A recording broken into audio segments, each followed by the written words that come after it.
expensive country in the world according to the economists. So, Cairo, Egypt, I love you. Today I will speak on the Singapore economic success and anti-corruption model, whether it can be adapted to Egypt. Singapore has been described as the economic miracle in modern times, as your president has said in the introduction. We have the most top rankings of any country in the world, about 25 of them. We are like the most competitive country, best place to invest, best place to work, most network-ready country, etc., etc. So what is the key to the Singapore economic success model? Before I explain the so-called key to you, let me talk a bit about what I feel is the problem that most countries in the world face today. Let's take the United Kingdom as an example. You want to win votes, you promise more benefits. Then when you become the government, you want to give more benefits, you need to increase taxes. You can't. And so, we try to reduce benefits, even worse. So the outcome for many countries today is higher budget deficits, higher external public debt. Now in the Singapore economic success model, we have budget surpluses in 4 out of 5 years, one of the lowest external public debt in the world, and we have reserves that is estimated to be more than $2 trillion. The highest per capita reserves in the world. So how do we do it? The burden of providing public goods and services in most countries rests with the state. In Singapore, it is shared between the state and the people. That is the secret. Most, if not all, the key to our fiscal, economic and social development policies is based on the Islamic finance concept of the sharing economy. What is the sharing economy in Islamic finance? The risks and the benefits are shared by the stakeholders. So in the Singapore case, the provision of public goods and services, public housing, pensions, healthcare is shared between the state and the people. Let me give you some examples. Public housing. Practically every country or city in the world has a public housing problem. Why? Because every public house they build, the state loses money. Now in the Singapore model, every house the state builds, the state makes money. The excess cash flows are then used to subsidize the very poor and the very low income so that they can have public housing as well. So today, How do they win? How does it work? How do they get money? so I will explain. Okay, that's some tax. Those who can afford and want to have a bigger public house in a very popular area will pay higher price for public housing. So the excess cash flows from this we use to enable the very poor and the low income to have public housing as well. So in Singapore, if you're married, your household income is less than 1,500 Singapore dollars, you can have a small public house, 40 meters, almost for free. Because those who can afford and want to are paying more to subsidize those below. So Singapore has won the UN Habitat Award, one of the best public housing models in the world. So in Singapore, we are building public housing to capacity. We only 700 over square kilometers in area. The maximum we can build every year is about 25,000 public flats. And so we do that every year. So right now, 80% of the population lives in public housing. And of this 80%, 80% actually own their own house, which they can sell after 5 years or 10 years. And if you look at history, almost everybody who sold later all made money. Now for those who don't want to own a house, I mentioned only 80% own, the other 20% rent. The lowest rent for public housing in Singapore starts from $20 a month. And that is in the most expensive country in the world. Wow. 20, 20? $20 US per month. So let me give you some more examples so you have a better understanding of this sharing economy concept. Pensions. We have been described as one of the most sustainable pension systems in the world. What is to mean by sustainability? Most countries have a big problem with pensions because the funding gets higher and higher, and the state cannot afford the pensions that they promised the people.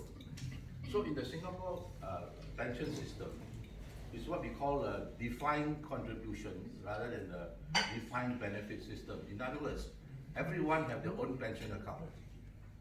Everyone who works contributes up to as much as 37% of the salary to their own pension account. So it's the people's money. It's not the state's money. Okay? So what does the state do with the money? They invest the money, right? They pay interest to all the pension members. And here's where the sustainability comes. The state keeps a portion of the returns to itself. And with this money, they can do wonders. Economic development, infrastructure, compete internationally. Now, after 60 years of independence, this so-called National Pension Fund is now more than $600 billion, okay, and growing. And so the little bit that the state keeps now is estimated to be about $19 billion a year. So the state, using a sharing economy system in pension, is able to have 19 billion extra every year to do whatever they want. So in Singapore, you don't have to worry that, oh, I won't have a house, or I won't have I have a problem if I retire, right? Because of this system. Let me explain another one to you, and this one you will laugh, right? It's the healthcare system. Now, of course, like most countries, we have private healthcare, we have public healthcare. But in the public healthcare system, if I fall sick and I go to the public hospital, I can choose. Do I want a room to myself, 2 to a room, 4 to a room, 6 to a room, or more? So those who can afford and want to will pay more. And so this excess cash flows is enough to enable the very poor, the very low income, to have universal healthcare, quality healthcare that, as the system developed today, don't cost the government a lot of money. There's no private healthcare. There is private healthcare. There's also you private can choose, yeah. Yeah. So I was reading in the Egyptian Gazette a few days ago, PM stresses efforts to curb inflation, sustain public spending on healthcare and education. You won't see this in Singapore because there's no problem with the public spending on healthcare, public housing, pensions, education. Then in the same newspaper I read, decent life, living social contract. Now in Singapore, I've done this in more than 40 countries. What is marvelous is that the people who are from government, like some of you, sitting in the audience, when I explain the model to them, I tell them, you know what's the greatest thing about this model? Any government who is able to adapt the model well stays in power forever. After 60 years, we still have the same ruling party. In last year's elections, they won 75% of the votes, about 90% of the seats. So the magic, the secret to governments remaining in power is to provide economic and social prosperity to your people. Is it free election? Sorry. Oh, of course it's free. Free. Yeah, of course free election. I mean, Singapore is a democracy. Yeah. Count up to him.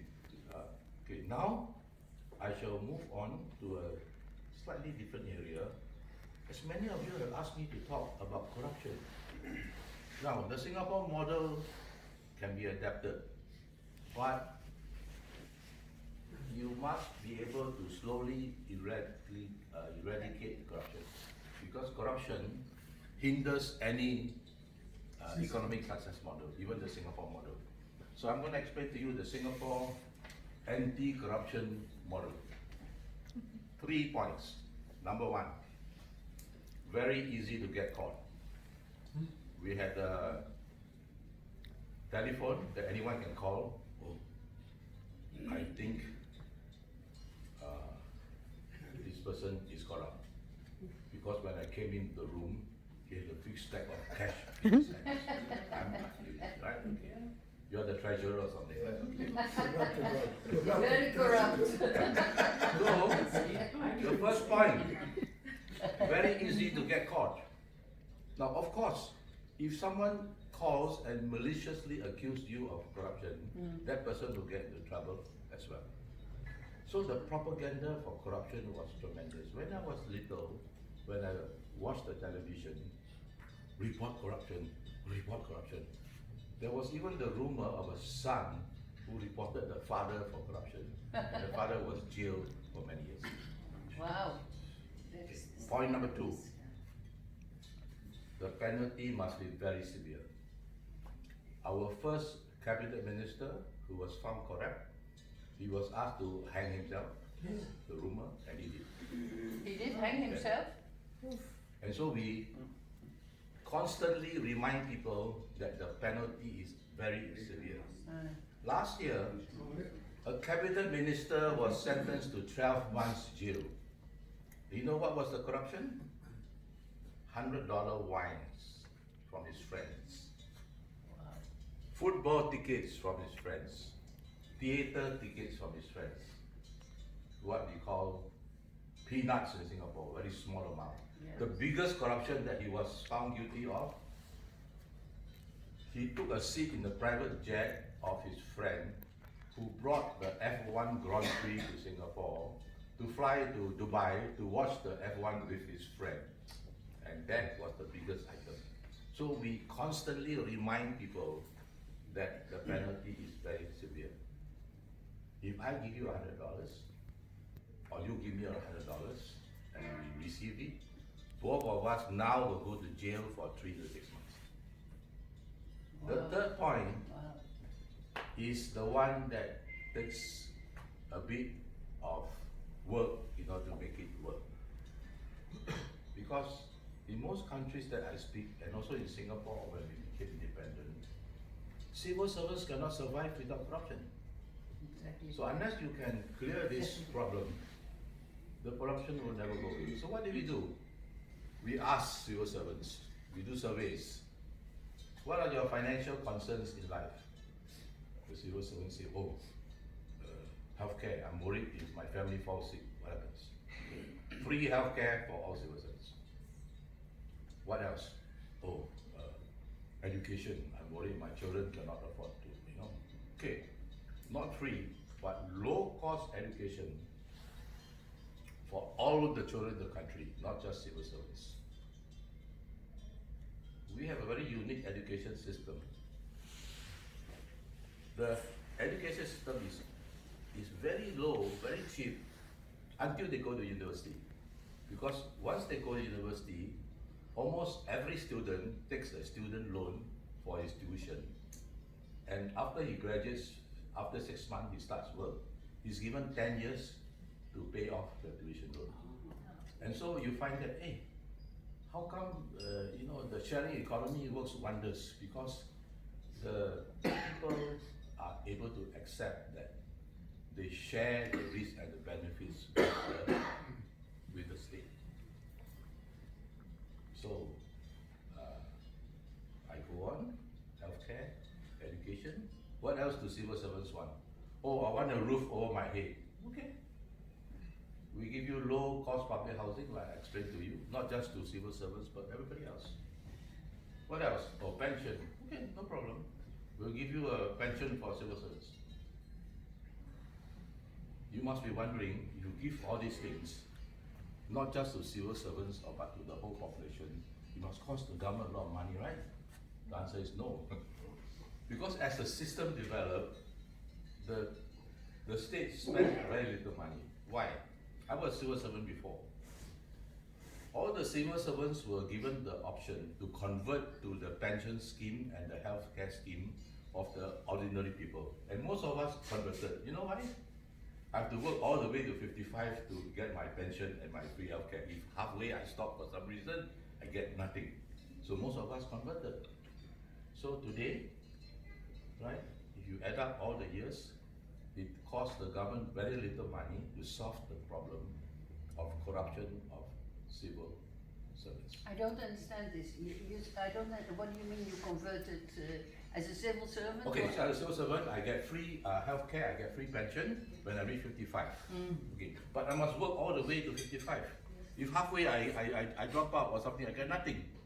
So I was given the option, like all my civil servant friends, you can convert to the normal healthcare and pension scheme that the whole population is in. It's for everyone. For everyone. So It's most of us converted. The private one. The national, the public. Not public. For everyone. For everyone. So most of us converted because, who knows whether I can work all the way Yes. to 55 to get Yeah. my pension healthcare.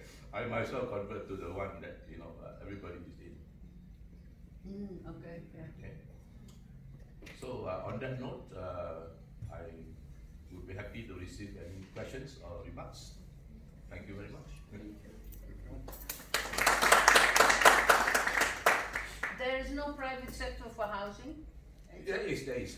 80% of population lives in public housing, 20% in private housing. I understood 80% was owned and 20% people pay rent. So I misunderstood. So 80% is public housing and 20% is private. And this is for the rich, the 20%, or who is? Singapore is probably the top 5 in the world for the most expensive private real estate. Yeah, that's what I thought. Thank you, it has been a really good speech, but you made the focus on the current situation, but Lee Kuan Yew was a really harsh dictator, and a benevolent dictator, and that's the problem we're having here in Egypt. How to start? President Donald Trump came by democracy and by election. So where's the egg and where's the hen? That's the real problem. Very good question. The question I get often in the countries that I speak in. The biggest obstacle to adapting the Singapore model is political will. Of course, yeah. So you mentioned our founding Prime Minister Lee Kuan Yew. One of his most famous quotes, and I will say it to you, something like this. I do not make popular policies to win your votes because they are not good for you in the long term. I make unpopular policies that you will not vote for me, but it's good for you in the long term. I don't care whether you vote for me. I only care to make the lives of Singaporeans and Singapore better. And with this rhetoric, as I mentioned earlier, the ruling party has stayed in power for the entire 60 years with a huge majority in parliament as well as votes. I hope that. But you see, sir, I mentioned earlier, wherever I speak, and I see a lot of people from government, I will say this. You adapt the Singapore model, you get to stay in power forever. I was honorary consul of 2 countries, right? Which government doesn't want to stay in power forever? You don't have to worry that there will be a coup, that you will be voted out of office. I hope that helps in answering your question. I think you raised your hand, sir. Yeah, we talk about government and leadership. I just want to talk about people, because obviously this is the other side where things can or cannot work. So for example, on one side of the scale of the psyche of hard work, you have Japan, and the Japanese worker and Japanese person is just work is sacred. And there is the other side of the scale. Where does the Singaporean person falls? Are they as committed to work and ethics as the Japanese? Great question. The price of economic success, let me give you some of Singapore's not so good rankings, right? We're the most fatigued country in the world. Most what? Fatigued, most tired country in the world. Fatigue. Fatigue. Most tired country in the world, the latest rankings. Wow. We are the most depressed nation Wow. in Asia. Really? Okay? So the price, as you have put it, in economic success is everybody wants to work hard. Everybody wants to have a bigger house. They want children to be able to go to America or United Kingdom to study, whatever, right? Despite the Singapore National Universities being ranked in the top 10 in the world, people still want to go to, like I was at the Harvard Alumni Conference at the Great Egyptian Museum a few days ago, it's everywhere is the same, right? So there is the price to pay, as you have put it, is if everybody is so focused on economic development. Let me give you a very funny ranking that you give it appreciation. Singapore is ranked second lowest in the world for libido. For what's that? Libido. Okay? Yeah, really? Yeah. So now is that a very bad ranking? No, it's a very good ranking. You know why? How do you measure libido? You mean second lowest, meaning, sorry guys, Second libido lowest. is very good? Oh, very bad. Very Very bad. bad. Oh, okay. Very So, I mean, how do you measure libido? You ask people, right? Excuse me, sir, how often, you do it? Was it good? How do you rate your performance? Blah, blah, blah, blah, blah. And Singaporeans are very honest people. They tell the truth. That's why they're ranked so low. No, that looks like a very bad ranking, but it's a very good ranking because if you want to go to a country to do business, to live, to be a tourist, hey, you want people to be honest, right? So we have good rankings and we have bad rankings. So libido is bad for both the sides, both the sexes, or only? I don't know. I I don't don't know. know, okay. I have no idea how to measure libido. Sorry. I just look at the ranking. I just look at the ranking. Yes, Alia. Sorry, I don't want to elaborate more on libido, but it makes sense because they are satisfied in their education, in health. They don't have problems, so it's logic, I think, that their libido is not bad. No, it is bad. It's very bad. It is Very bad. But that's strange. Because they are depressed, they are fatigued, they have no time. So I mean, I think, so it makes sense. Here, Yeah, everything is and it time, wouldn't work in this part of the world here. They wouldn't be honest. Everybody is great. Yes, you have another question? Yes, I have more on an economic side. Yes, thank you. Speaking about the Egyptian model, which you didn't really elaborate, I understand very much all that what we're going through now. But to basically to summarize, I'm sure you must be aware that all our loans and all our support, financial support, unfortunately the government tunneled it or funneled it through infrastructure projects, mega projects that are not really, their return on investment does not really impact the life of the average Egyptian, or I'm sure you're aware of that. How do you feel about that, and is there any way to remedy that, even if a new government comes, or are we in a very bad state that it will take, obviously, I mean, I think, yeah, but I would like to learn from you how do you really economically feel about Let me give my the answer in two situation. parts, right? Yes, First part, exactly. how to solve the current problem, and then the next part, what you can do in the future. Exactly. Okay?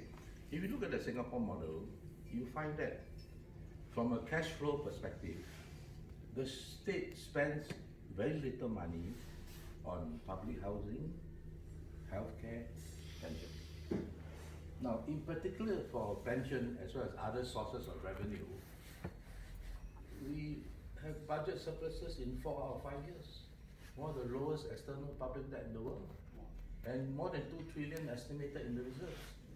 So as the model develops, if the people are willing to share the risks and the benefits, and the leaders of government have the political will to say, let's try to adapt, and then we will stay in power forever. Alright, so slowly the problem will go away. Because you won't have to take more loans. And slowly you'll be paying down your loans. Okay. The future, the Singapore model for like infrastructure spending or any kind of policy change is quite unique. Before any state authority makes a policy or new policy or policy change, they send out for what they call consultation, normally for 3 months. So everybody can say whatever they like. Oh, I think this new policy should be like this, you know, how it should be changed. Okay. And then when the state authority, after all the feedback, makes the policy, they announce this is the new policy or the policy change, another 3 months of consultation. So everybody will say, oh, your policy you come up is, I think you should change this one is good, this one is no good. Finally, after all this, then the policy is implemented. Now the good thing about that is, you have consensus. Everybody has a say. Everybody, you can fight, you can debate, you can quarrel, but at the end of the day, oh, we have all come to a conclusion, we all must support it. The culture is such that once they have reached that stage, it's very bad. You say, no, I want to boycott the policy. I know, I've spoken in Lebanon 3 times. The first time I went to Lebanon to speak, this is what I said to the Lebanese. If you're a football team playing the World Cup, you will never win if you are fighting among yourselves. So that is another problem many countries face, I feel, where I've spoken. If the people are not united, no, I won't mention the country's name. There are countries where they decide on a big policy, and then the new government said, no, this is no good, we cancel everything. You know, that is not just bad for the people, it's bad for the reputation of the country. You know, wherever I go, you say, I'm from Singapore. My friends who do business in the world, the moment they say they are a Singaporean company, they get extra, you know, work, no corruption, you know, efficiency, blah, blah, blah, blah, blah, blah. I hope that helps to answer your question. To a large extent, but it didn't really address my really focusing on Egypt, because you okay. how you see it. Yes, I how was at you the see Harvard it Alumni going Conference now. a few days ago, Yeah. and all the Egyptians were asking me, so how? And they all said the same thing. They said, Egypt is so big. It's 100 million people. How can we adopt the Singapore model? My answer to you is very simple. The bigger the country, the easier it is to try to adapt. You know why? You just take one small city or small state and you try to adapt. Pilot project. Yeah, if it works, you'll grow by yourself. If you're a small country, you have a problem, you know? Because if you try to adapt and it don't work, you may lose the next election. Okay, so that's my answer Yeah, to you. thank you. I think I will, Yeah, just one quick. yes, sir. Actually, The almost engineer will probably ask a very difficult question for me. Actually, I'm answering our president's question. You know, we spend so much money in roads, and everybody knows that maybe 1 kilometer for asphalt is about maybe 20 million pounds. It's very expensive. So I think one way the government has to do is to make us pay for these roads. So to have so many toll gates, and for every 100 kilometers, you have to pay so much money. So the government can get the money back where we build the roads. That's But it's- Very good engineering question. I have the perfect answer for you. The transportation system in Singapore is quite unique. If in the morning I wake up, say I'm going for a meeting, right? Okay, we have tolls. Okay, if you travel off peak, is free. You travel peak hour, the toll is very high, and so the toll controls the traffic. Smart. And so when you come to Singapore, say, how come there are no traffic jams? Smart. Because, right, if you travel during peak hour, you pay a lot. If you travel during off peak, you pay nothing. Okay, Yeah. that's one. Huh? Very The smart. second one is very unique. If you want to buy a car in Singapore, you must go first bid at an auction for a piece of paper to allow you to own a car for 10 years. That piece of paper now is about 80,000 US dollars. So before you even buy your car, Wow. you need to bid for this piece of paper. Wow. And so with this money, which is billions and billions, the government can build roads free, can provide, metros, you name it, okay? Right, so this is you see, in Singapore it's very easy, right? If you look at it, the very rich people, those who can afford and want to, they pay more for They everything. pay more tax. For everything. The tax in Singapore is very low. We have one of the lowest taxes in the world. Corporate tax only 17%. About half the population don't pay any tax at all. Because it's the sharing economy concept. Right? Look, human nature, right? I'm a poor man, so I take the metro. My friends who are rich, they don't. They buy a Mercedes or a BMW, because when they go to hospital, I go to the one that has, four person to a room. My friends want a room to themselves. Because they tell their friends, hey, I was sick, but I was in the one room. It's human nature. Yes. Sorry, I What just you- have to, I- sorry, I'll have to close the meeting. Oh, Please, okay. the discussion, no, Oh. the discussion is on, whoever would like to Ah, continue, okay, please. thank you. What do you mean by buy a piece of paper, do an option to buy It's a car? okay. Every month the government said, this month I release a few thousand pieces of paper. Yeah. So anybody who wants to buy a new car has to go and bid for this piece of paper. So let's say 10,000 people bid, there are only 5,000 pieces. So those who have bid more, they will have a cut-off price. This is the price that you get your piece of It's paper like a license. that you can own for 10 years. But you mean I can't go to a shop? No, you buy a cannot. car? هم اللي بيفتحوا كل شهر كم عربية مثلا. Yes, from the Netherlands. If I understood correctly, it's really about sharing the risk and benefits. The between Islamic the people. finance concept That's of the the thing. sharing And economy. the basic thing here, there's no trust. I mean, between two governmental institutions here. The basic thing is they mistrust the authorities here. So Okay. you need to have a trust in your government, a trust, and this is simply not existent here. In Egypt, you're very smart if you go around the system. If you beat the system, you don't follow the rules. This is this is a basic thing. I think the basic thing is trust in the government and sharing. And here we have a lot of very rich people who will never share anything. I mean, it's all for themselves. So I think this is a basic thing, and I do not know how on earth you can change this here. I think in the beginning, Singapore had the same problem. Yeah. But over time, this problem slowly went away because, especially with the advent of social media, okay, people will write about all kinds of things. And if they're not happy with something the state authority or the government or the university doing, they will write about it, they will talk about it, okay?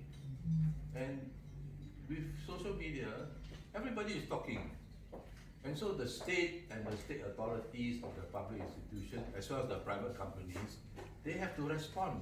If they don't, they will lose trust. Today, it's very simple. If you lose the trust of the people, you can close down your company Yeah. tomorrow, That's it. okay? Yeah. And I hope this answers your question. So over time, the trust is self-building, I don't know, right? I find It's it self, hard it to. builds, Yeah. it builds by itself. Mm. In the point of trust, the government also has to do their own rules. I remember I lived in Brazil for a while, and the transportation system for getting license or renewal license are very corrupted, almost like here. You pay, you get the papers. So